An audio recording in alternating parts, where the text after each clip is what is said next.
High বন্ধুরা, দীঘা থেকে আমি ব্যাক করছি বাড়িতে। স্মার্ট গ্র্যাজুয়েট চালা এখন রয়েছে দীঘার বাসে। তা আমি শুনলাম একজন ফোন করেছিল আমাকে, আমি জাস্ট বললাম কাছাপাড়াতে। আর দাদা আমাকে পিছন দিক দিয়ে আওয়াজটা কি দিলে দাদা? আমাকে আমার ট্যাগলাইনটা একটু বলে দাও। চাওয়ালা, শিক্ষিত ভাই, শিক্ষিত ভাই, শিক্ষিত চাওয়ালা। এইটা আমার ফ্যান এখন মাত্র 2 মাস হয়নি গ্র্যাজুয়েট চালা তৈরি হয়েছে। আর ফ্যান কিন্তু আমার পিছনেই বসে রয়েছিল, ঘুমাচ্ছিল। দাদা ঘুমাচ্ছিল তো? হ্যাঁ, ঘুমাচ্ছিলাম। কিন্তু আমার কথা শুনে দাদার ঘুম ভেঙে গেল। এটাই গ্র্যাজুয়েট চালা, এটাই ভালোবাসা। এইভাবে ভালোবাসতে থাকো। আর এটা দেখো রানিং বাসের মধ্যে ভিডিও হচ্ছে। দাদাকে নতুন একটা জেলা দৃষ্টান্ত স্থাপন করেছে।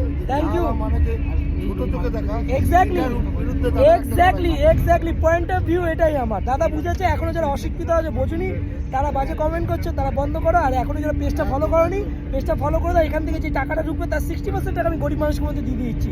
আর এখন অব্দি কোনো চাওয়ালা কোনো করেনি, শুধু এই চাওয়ালা ছাড়া বাংলার। আর কাছাপাড়া গর্ব স্মার্ট গ্র্যাজুয়েট চাওয়ালা। চলো টাটা, নেক্সট ভিডিও দেখা হচ্ছে দাদা।